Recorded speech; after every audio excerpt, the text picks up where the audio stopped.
Next question है miscellaneous का, question number 16.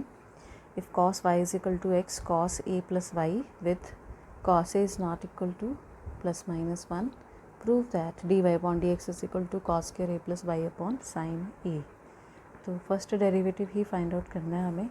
Equation है गिवन मेरे पास cos y is equal to X cos a plus Y.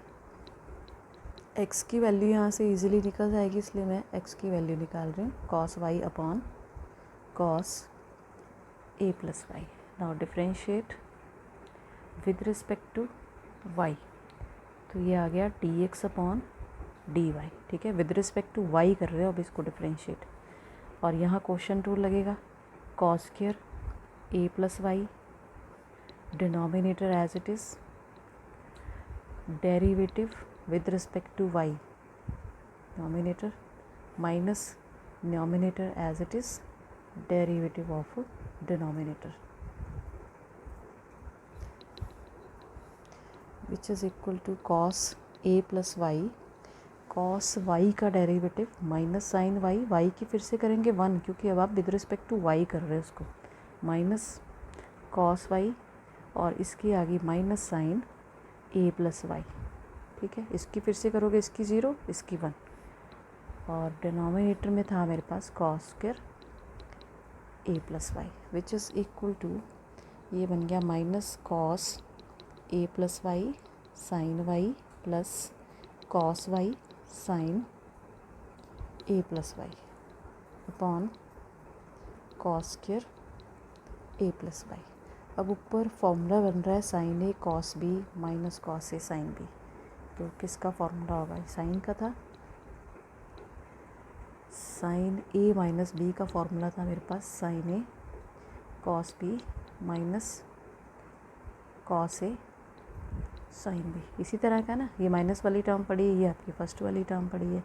यहाँ एंगल चेंज हो रहे हैं, साइन का ये एंगल है, यहाँ पे साइन का वाई है, तो ये फॉर्मूला यहाँ पे लग गया, which is equal to sine A ले लिया हमने ए प्लस वाई और बी मैंने ले लिया Y, A minus B put कर दिया, cos square A plus Y, Y यहाँ से कैंसिल हो रहा है, sine A upon cos square A plus Y. ये क्या था? D X upon D Y था, इसका रेसिप्रोकल कर दो तो D Y upon D X निकल जाएगा, cos square A plus Y upon sign ए. ठीक है, हैंस प्रूव्ड. यही हमें प्रूव करना था. क्वेश्चन नंबर 17 जो है वो आपने होमवर्क करना है. क्वेश्चन नंबर 17, क्वेश्चन मैं इसलिए लिख रही हूँ क्योंकि कुछ एक स्टूडेंट्स के पास जो है शायद बुक्स नहीं होंगी. X is equal to A cos T plus T sine T and Y is equal to A sine T minus T cos T. Find D square Y upon D X square. ठीक है, parametric equations हैं. इस x को with respect to t differentiate करोगे D X upon D T, फिर D Y upon D T, उसके बाद D Y upon D X निकालना है, फिर सेकेंड डेरिवेटिव निकलेगा इसमें. Question number 18, if f of x is equal to mod x cube, show that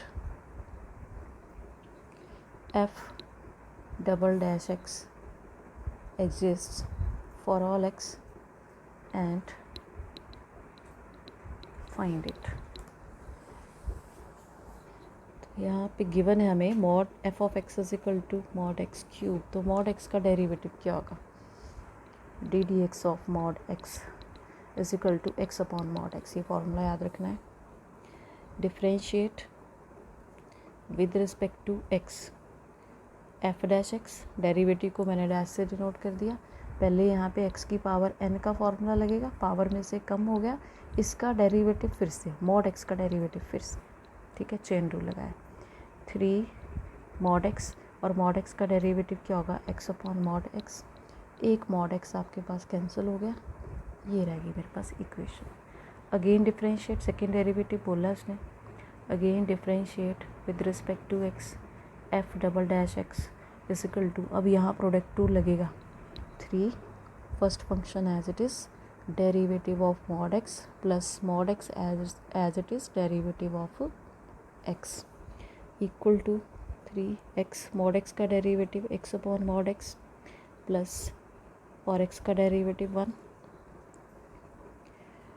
which is equal to x square upon x mod plus mod x. अब x square को एक positive term है ये, इसको मैं x mod का square भी लिख सकती हूँ, एक्स स्क्वेयर यही mod x plus mod x, ये एक कैंसिल हो गया, एक ही रह गया mod x plus mod x which is equal to 3 into 2 times mod x which is equal to 6 mod x. ठीक है, ये आंसर आ गया where x is not equal to 0। Next है क्वेश्चन नंबर 19। क्वेश्चन नंबर 19 है using mathematical induction, principle of mathematical induction आपको use करना है। Prove that derivative of x की power n is equal to n x raise to the power n minus 1 for all positive integers n। ठीक है, ये हमें पता ही है कि फॉर्मूला ये होता है, इसको हमें मैथमेटिकल इंडक्शन से फॉर्मूले को प्रूव करना है। तो प्रिंसिपल ऑफ मैथमेटिकल इंडक्शन का फर्स्ट स्टेप क्या था, put n is equal to, ये स्टेटमेंट है मेरी, इसमें n इक्वल टू 1 मैंने पुट किया तो ये बन गया x। ठीक है, which is equal to 1 x की पावर 1 माइनस 1 x की power 0 is equal to 1। True है क्योंकि इसका डेरिवेटिव 1 ही होता है, तो ये भी 1 आ गया, ये भी 1 आ गया। Result is true for n is equal to 1। ये हमने +1 में पढ़ लिया है, प्रिंसिपल ऑफ मैथमेटिकल इंडक्शन हम कैसे लगाते हैं। n इक्वल टू 1 के लिए लेफ्ट हैंड साइड और राइट हैंड साइड इक्वल आनी चाहिए, तो दोनों साइड मैंने 1 पुट किया। यहाँ पे चाहे एक स्टेप और कर लो, ये भी 1 आ गया डेरिवेटिव ऑफ x और ये भी 1। सेकेंड स्टेप होता है assume that result is true for n is equal to k। तो रिज़ल्ट बन गया derivative of x raise to the power k x raise to the power k minus 1। इसको number 1 दे दो, ये हम सिर्फ इसमें पुट ही करेंगे n की जगह k। नाउ थर्ड स्टेप हमें प्रूव करना होता है। Now we shall prove that result is true for n is equal to k plus 1। अब लिख लेते हैं पहले रिज़ल्ट बनेगा क्या, derivative of x raise to the power k plus 1 is equal to k plus 1 x raise to the power, यहाँ पे जब हमने k प्लस 1 n की जगह पुट किया 1 कट गया, k रह गया। ठीक है, इसको मुझे प्रूव करना है, तो मैं इसकी लेफ्ट हैंड साइड लेके चलूँगी। इसकी लेफ्ट हैंड साइड ले ली हमने, derivative of x raise to the power k plus 1। ठीक है, इसको मैंने पावर को ब्रेक करके लिख दिया। अब यहाँ पे मेरा प्रोडक्ट टू लग जाएगा। First function as it is derivative of x plus x as it is derivative of x raise to the power k। ये हमने पहले स्टेप में किया, इसका derivative 1 plus x derivative of x raise to the power k assume किया हमने number 1 से, equation number 1 से ये आ गया मेरे पास k x raise to the power k minus 1।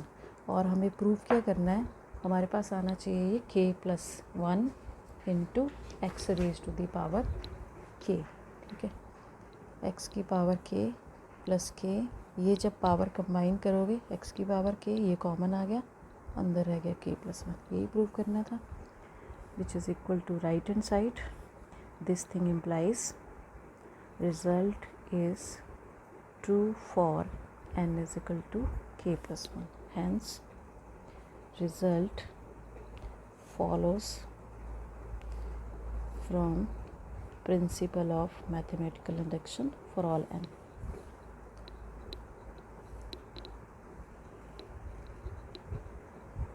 ठीक है, नेक्स्ट है question number 20। Using the fact that sine a plus b is equal to sine a cos b plus cos a sin b and the differentiation using the fact that कि एक ये formula use करना है and differentiation obtain the sum formula for cosine, और आपको cosine का formula बनाना है यहाँ से कॉस ए प्लस बी का। तो हम क्या करेंगे, एक कॉन्स्ट यहाँ पे दो है मेरे पास ए और बी, एक को हम कांस्टेंट ले लेंगे और एक के विद रिस्पेक्ट टू हम इस स्टेटमेंट को डिफरेंशिएट कर देंगे। Differentiate with respect to a taking b as constant. तो ये बन गया मेरे पास साइन एक्स टाइप का, उसका डेरिवेटिव क्या होता है cos a plus B, B तो कांस्टेंट है, जब इसका दोबारा करोगे ए की 1 हो जाएगी, बी कांस्टेंट है उसकी 0, is equal to B constant है इसलिए कॉस बी कांस्टेंट है, वो एज इट इज़ रहेगा। डेरिवेटिव किसका होगा, with respect to A derivative होगा साइन ए का, प्लस यहाँ पे साइन बी कांस्टेंट है, डेरिवेटिव किसका होगा कॉस ए का, which is equal to cos B sine A का डेरिवेटिव कॉस ए, ठीक है, विद रिस्पेक्ट टू ए कर रहे हो, ए की फिर से होगी 1 साइन बी, और इसका आ गया minus sine a, cos a cos b minus sine a sine b. और आपको पता है यही फॉर्मूला होता है कॉस ए प्लस बी का, cos a plus b is equal to cos b minus sine a sine b, ठीक है। तो यही हमें निकालना था इसमें। Question number 20।